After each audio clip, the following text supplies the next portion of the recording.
우리 주님의 사랑과 평화가 여러분과 함께 하시기를 기원합니다. 옛날 중국의 명나라에 명의가 있었다고 합니다. 지금의 명의는 각 분야가 있어가지고 못 고칠 병을 고쳐내는 사람을 명의라고 해요. 근데 옛날에 의사는 모든 병을 통틀어서 고치는데 특히 명나라의 명의 편작은 굉장히 유명한, 못 고칠 병이 없을 만큼 그런 의사였다고 합니다. 근데 이 의사가 자기뿐만 아니라 어떤 용한 의사라도 고칠 수 없는 불치의 병이 있는데 그 불치병이 6가지가 있다고 합니다. 명나라 때니까 아마도 지금은 그 병을 고칠 수 있을런지 모르겠어요. 한번 들어보시고, 6가지 명나라 시대 때에 절대로 치료할 수 없는 병이 지금은 혹시 용한 의사가 치료할 수 있는지, 아니면 여러분이 그 6개의 병 중에 어떤 병에 걸려 있는지 한번 점검해 보시기 바랍니다. 첫 번째, 절대로 치료할 수 없는 불치병은 스스로 교만하여 자신의 병은 자신이 안다고 주장하는 사람. 두 번째 불치병은 자신의 몸을 함부로 여기고 오직 재물만을 귀중히 여기는 사람. 세 번째 불치병은 옷과 음식을 제대로 가리지 못하는 사람. 네 번째 불치병은 음양의 조화를 거스르고 함부로 과욕을 하는 사람. 다섯 번째 불치병은 몸이 극도로 쇠약해져서 도저히 약을 받아들일 수 없는 상태인 사람. 여섯 번째 불치병은 의사의 말은 듣지 않고 무당의 말만 믿는 사람. 혹시 여러분 이 중에 한 가지라도 있습니까? 6가지 중에 한 가지라도 있다면 그 사람은 중병에 걸린 사람. 한 가지도 안 걸려야 돼요. 이 얘기를 보면은요, 병을 극복하는 것은 의사의 의술만 중요한 것이 아니라 그 병을 대하는 환자의 마음가짐과 태도도 중요하다는 사실이에요. 즉 말하면 병이 걸렸다면 의사의 처방과 의술을 믿고, 또한 환자 또한 그 마음가짐과 태도를 바르게 해야 그 병을 나을 수 있다는 사실입니다. 어쩌면 오늘 복음서의 말씀이 이 얘기인 것 같아요. 주님의 은혜는 한량이 없지만 그 은혜는 그냥 주어진 것이 아니라 그 은혜를 받기 위한 우리들의 마음가짐과 노력, 그리고 주님에 대한 신뢰, 믿음이 있어야 함을 가르쳐주고 있습니다. 오늘 본문의 이야기는 주님께서 절망 가운데 있는 한 여인을 구하고 죽어가버린 어린 소녀를 구원해내는 이야기입니다.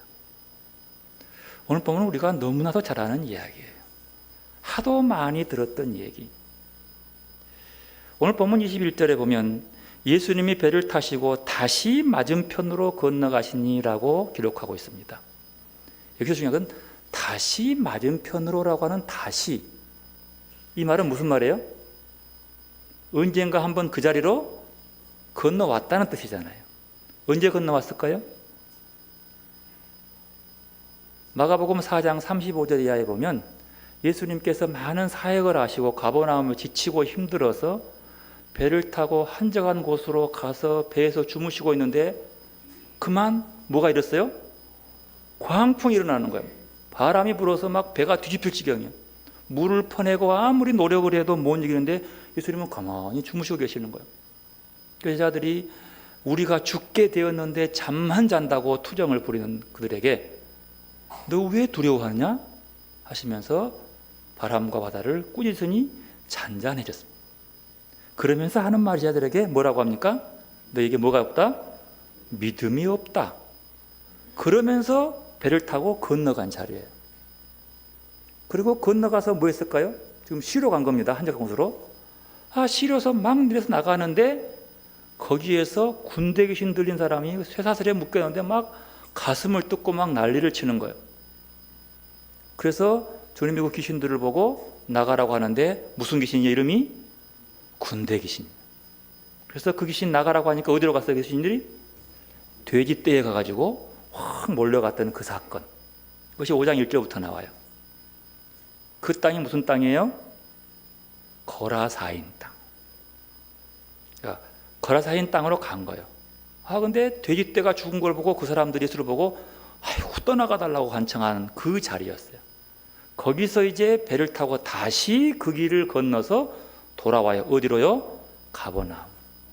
가버나움은 그 당시에는 갈릴리에서는 큰 마을이었고 큰 회당도 있었던 곳입니다. 그리고 도착해 나는데 본문에 보니까 사람들이 예수 오기를 기다리고 있는 거예요. 많은 사람들이 기다리고 있는 그 속에 한 사람이 뛰어오더니 예수 앞에 무릎을 꿇습니다. 그리고 그의 이름을 얘기하기를 회당장 야이로라고 얘기합니다.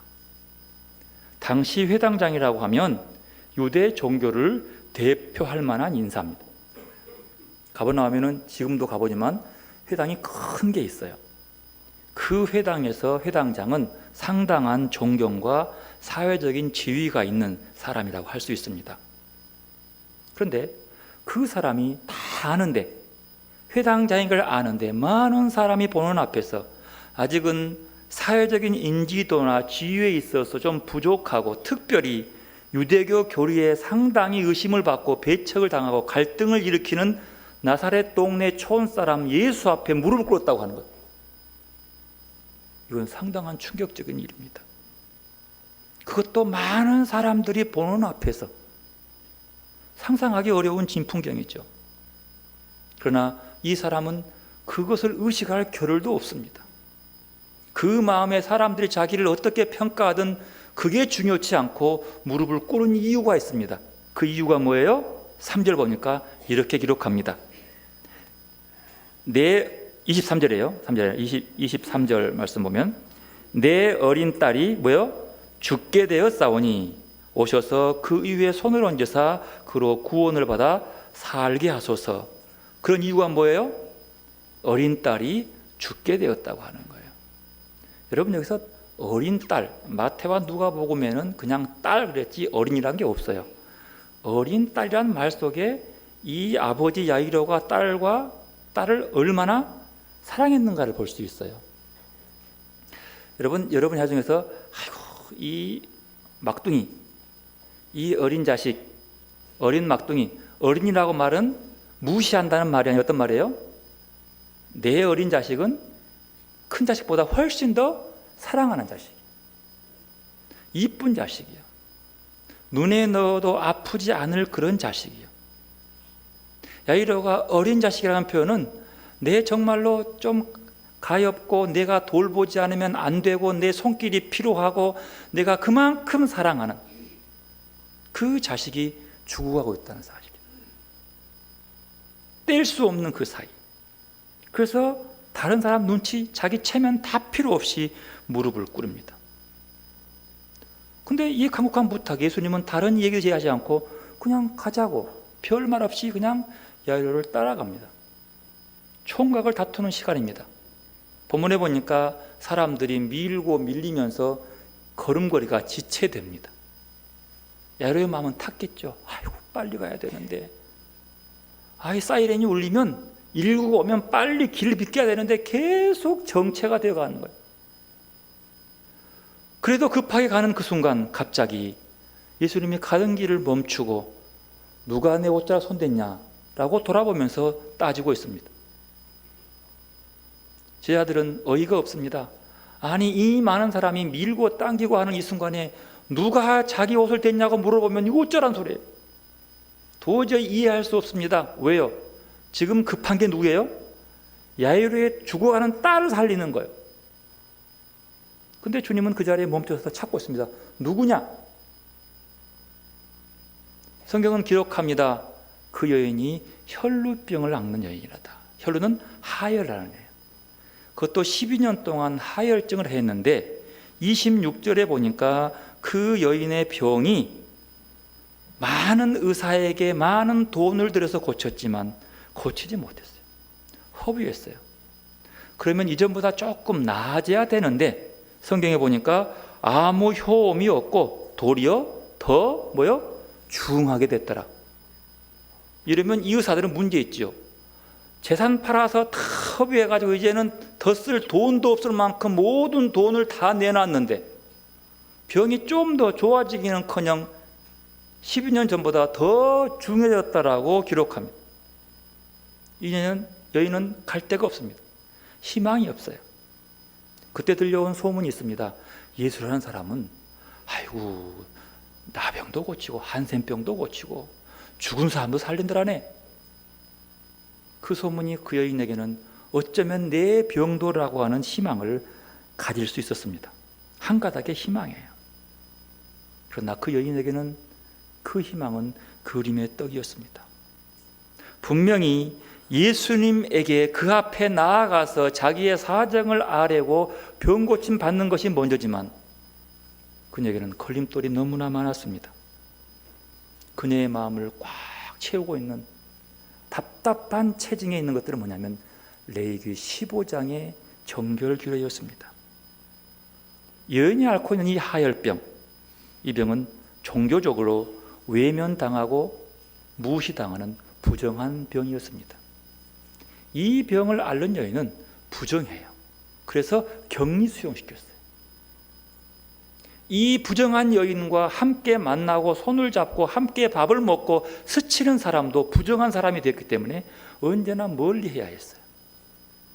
그 여인은 누군가가 자기 옆으로 오면 자기는 부정한 여인이라고 저리 멀리 떨어지라고 얘기할 수밖에 없는 사지였습니다.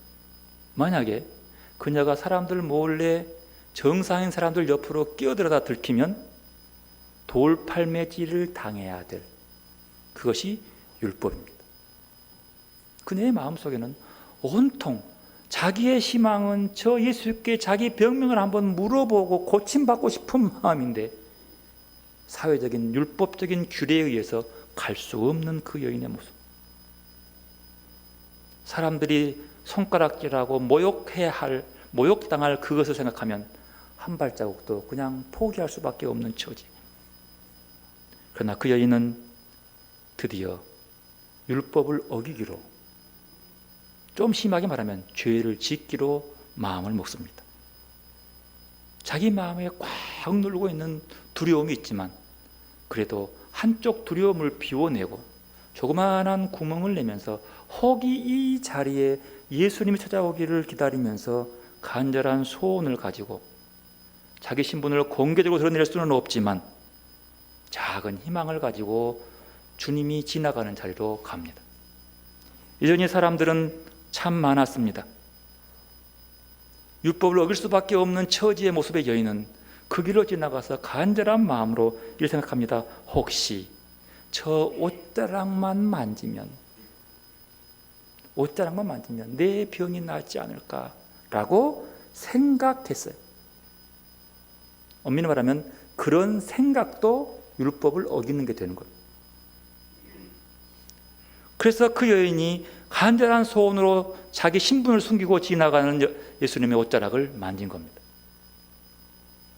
제자들이 말한 것처럼 예수님의 옷자락과 스치는 것은 굉장히 많았습니다.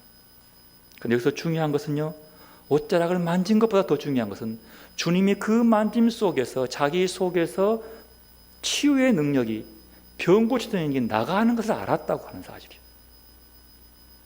많은 사람을 부딪히고 밀치고 끌렸는데 어찌 슬쩍 남 몰래 만진 이 여인의 손길 속에서 자기 속에 흘러나가는 기운을 느낀다는 사실.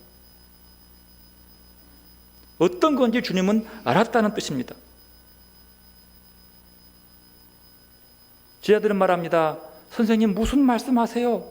누구를 찾는 겁니까? 지금 빨리 가야지요. 주님은 물러나지 않습니다. 누구냐고 계속 찾고 있습니다.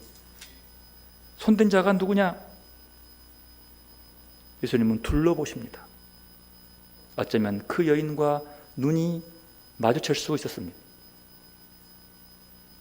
여인은 너무나 두려워서 33절 두려워하여 떨며 와서 그 앞에 엎드려 모든 사실을 여쭈니. 이건 좀 너무한 게 아니에요? 알았으면 좀 예수 좀 감추어 주지. 모든 사실을 말하면서 내가 12년 동안 하혈병을 앓았습니다 라고 얘기했다는 그 순간 뭐라 하겠어요? 아니 이럴 수가 있냐고. 이 세상에 내 옆에 이런 여인이 있었어? 이 여인 방경 몇 사람 그던 사람들 모두가 다 무슨 병이에요? 다 부정하게 되었네? 이건 나도 긴 거야? 절차와 상관없이 율법의 잣대를 들이대며 그를 그렇게 정죄했을 그 자리에. 근데 그걸 까발려버려요. 더 나아가서 그 병에 옷을 손댔다고 하는 것은 부정한 여인을 만졌다는 건데 예수님 자신도 뭐가 돼요? 부정한 사람이 되는 거예요. 근데 이걸 까발려버리면 되냐는 거예요. 감춰주지. 그냥 눈치껏 떨어주지. 주님은 그것을 드러냅니다. 왜 그랬을까요? 왜 드러냈어야 했을까요? 더 중요한 것은 그 혈루의 근원이 곧 마름에 병이 나온 줄 몸에 깨달았더라. 여인도 병이 멈춘 줄 알고 그 몸이 나아가서 병 고친 것도 아는 두 사람의 그 느낌, 그 만남, 그것은 여인의 믿음이에요. 어쩌면 믿음은 만지는 것 같아요. 접촉하는 것 같아요. 접촉하기 위해서는 가까이 나아가야지요. 온갖 방해가 있지만 나아가는 것. 여기서 중요한 것이 무엇입니까? 종교적 판단으로 부정한 여인이, 정상에 가까이 할 수 없는 여인이 나와서 그들 틈에서 휘젓고 다니면서 격리하지 않는 것이 문제입니까? 절차와 법을 지키지 않는 게 문제입니까? 아니면 병 고침 받는 게 더 중요한 겁니까? 뭐가 중요한 거예요? 율법을 어겨서 절차를 지키지 않은 그것이 문제가 되는 거예요? 아니면 병 나은 게 더 중요한 거예요? 뭐가 중요한 거예요? 주님을 만나는 그 많은 거리 속에서도 뚫고 온 여인, 중요한 게 뭐냐는 거죠. 절차와 과정, 결과만 좋다 그런 뜻이 아니고, 주님 앞에 만약에 제자들에게 내가 이런 병이 들었는데 저 예수님 좀 만나게 해달라고 부탁하면 허락했을까요? 법은 어떻고 뭐가 따지고 어쩌지면서 결국 못 만날 것 아니에요. 못 만나게 다 막히게 되어 있어요. 이런 결단하지 않으면 내 속에 꽉 누르고 있는 율법적인 그 기류들을 헤쳐버리지 않고는 주님 만날 수 없다는 얘기예요. 주님이 그렇게 그 여인을 붙잡아서 사람들 앞에서 스스로 자기가 혈루증을 앓는 여인임을 고발하고 드러내게 만드는 그 이유는 그 여인의 병을 육신의 병뿐만 아니라 마음의 영혼까지도 치유하기 위해서입니다. 그 여인을 밝음 가운데로 불러내기 위한 거예요. 즉 말하면 비천한 여인에게 치유의 능력이 나간 걸 아는 주님께서 그를 많은 사람 앞으로, 예수님 앞으로 초청하는 거예요. 당당히 나와라.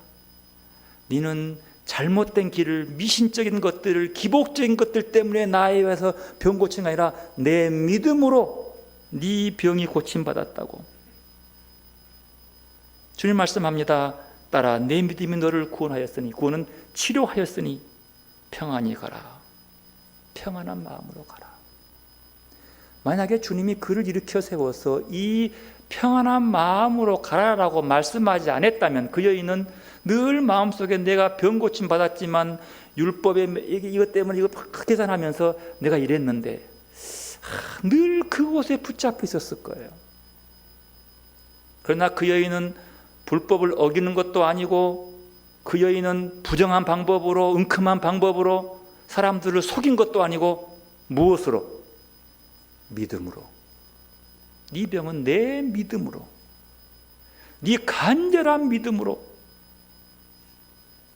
믿음은 절차와 규칙이 아닙니다. 주님을 향해 온 마음을 내어놓는 거예요. 과정을 따라서 한 단계 한 단계 올라가는 거예요. 믿음이 아니라, 믿음은 내 모든 것들을 다 내어놓고 온전히 주님한테 다 맡겨버리고 버려버리고 주님으로 채워지는 것이 믿음인 거예요.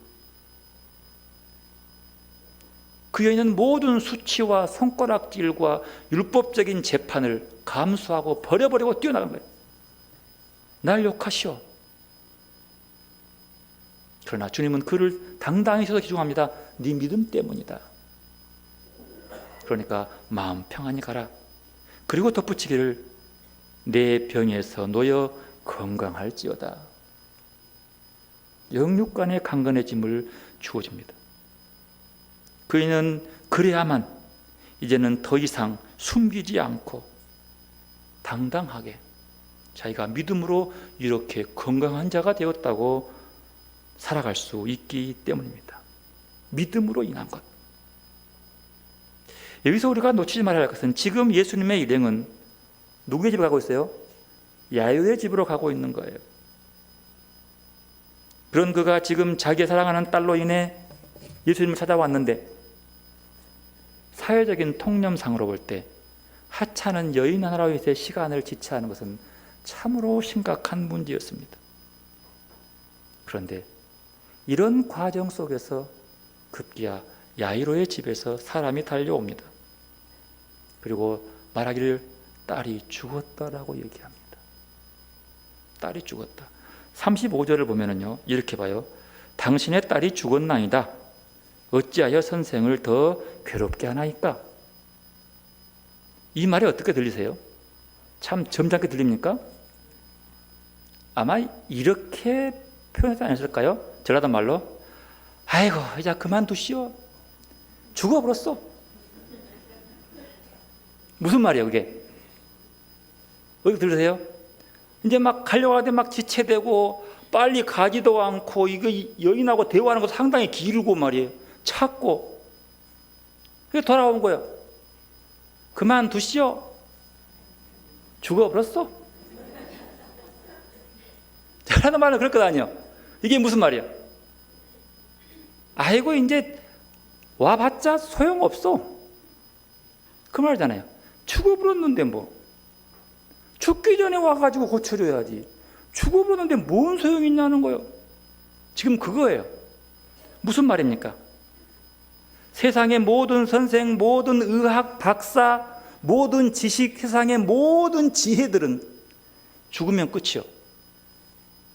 그렇죠. 돈 많은 것도 소용없어. 죽으면 끝.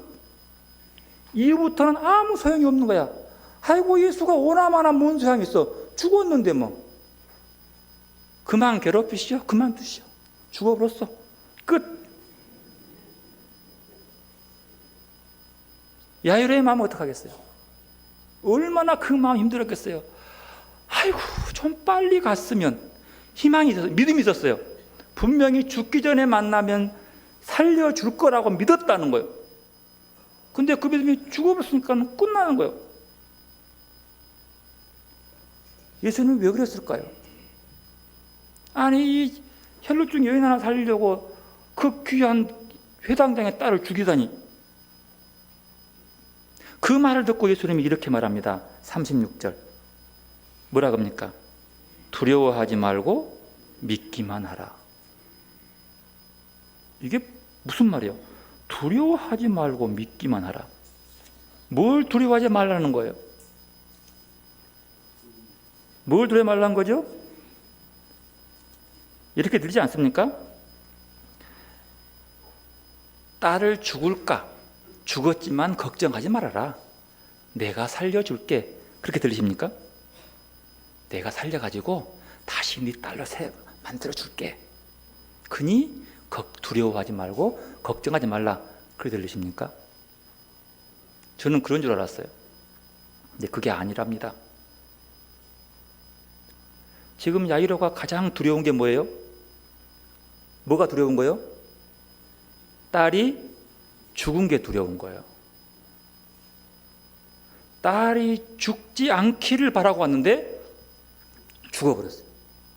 그러면 가장 두렵잖아요. 그가 가장 무서운 것은 딸이 안 죽어야 되는데 죽은 게 두려운 거예요. 근데 가장 두려움인 죽음이 와버린 거예요. 그런데 예수님은 두려워하지 말라는 거예요. 그보다 무서운 게 어디가 있어요? 소용없다는 거죠. 얼마나 예쁜 딸인데 그럴 수 있냐는 거죠.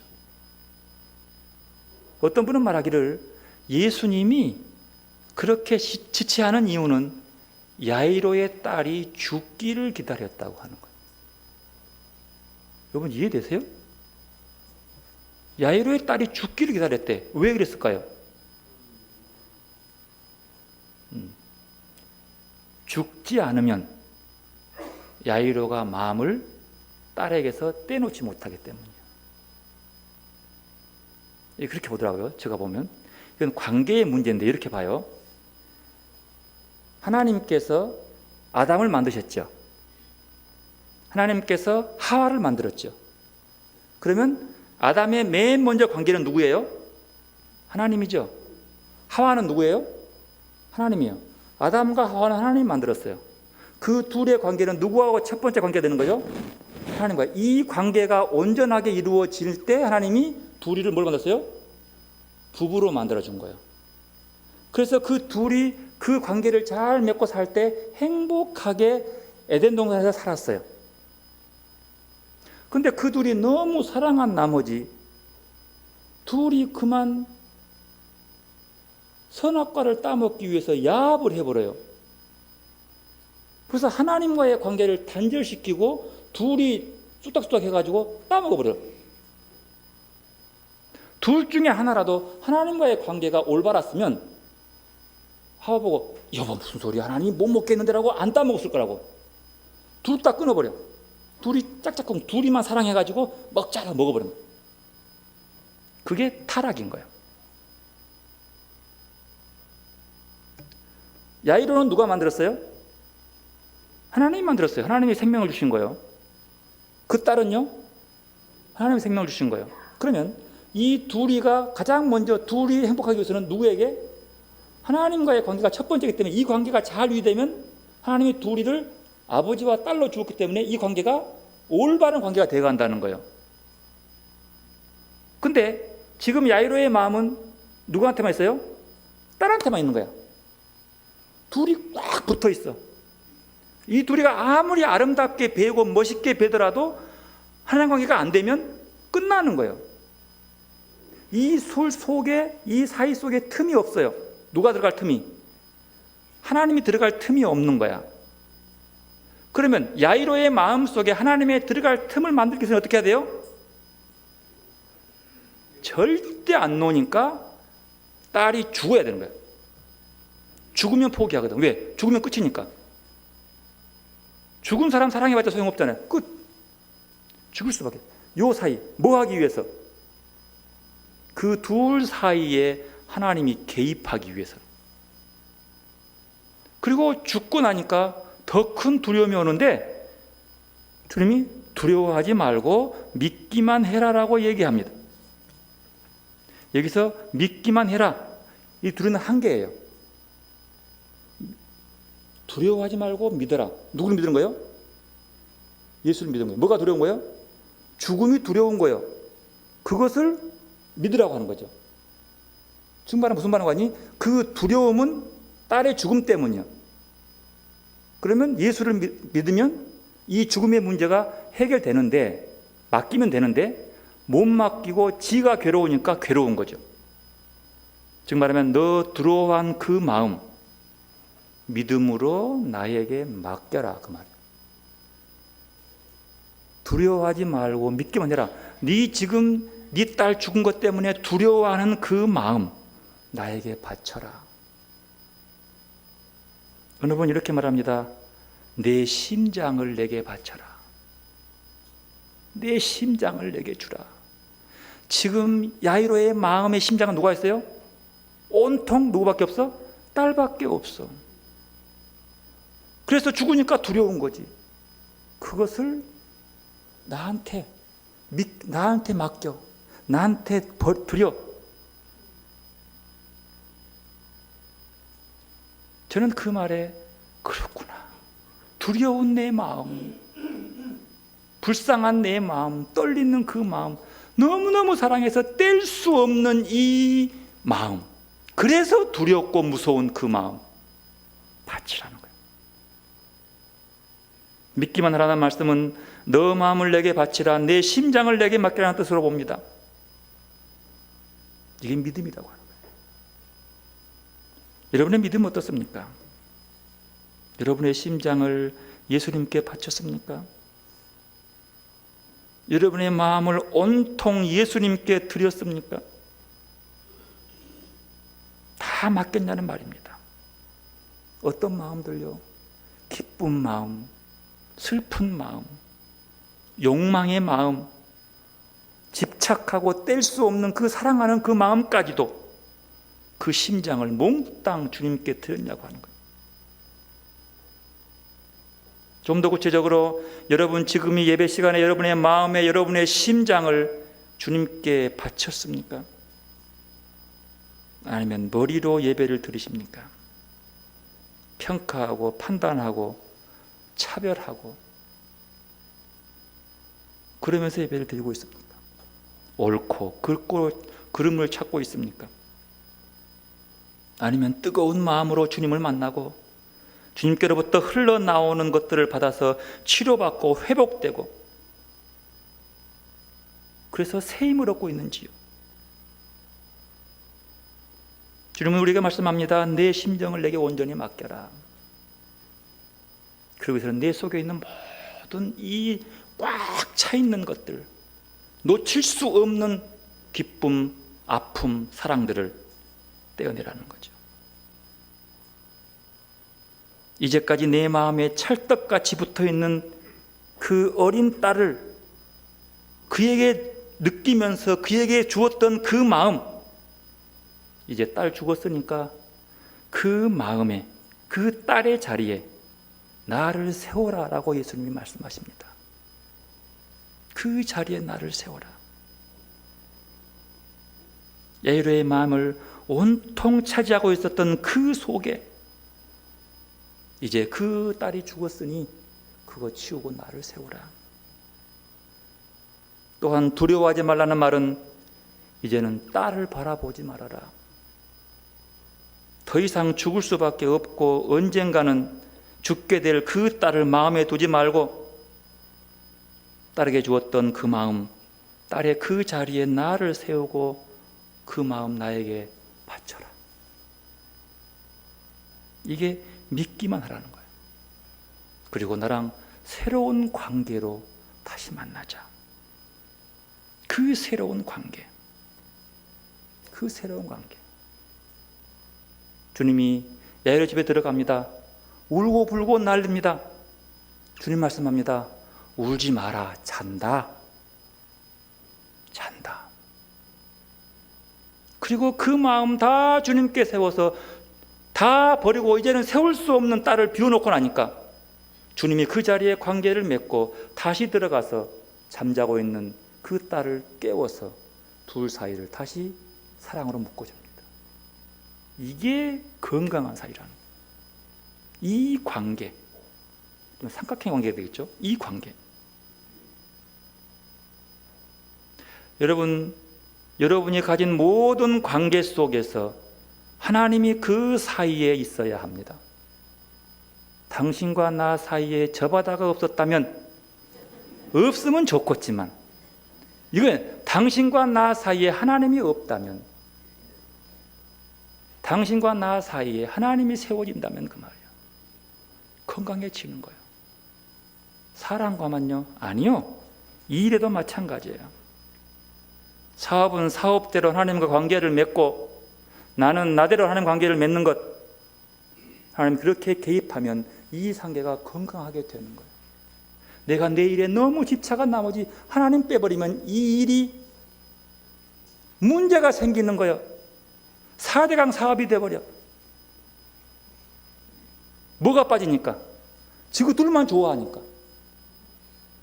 아담과 하와만 둘이 좋아하고 하나님 빼버리니까 선악과 따먹어버려.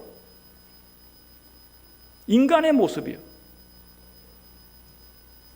일, 사람, 물론 자기가 좋아하는 것이 사라지면 마음 아프죠.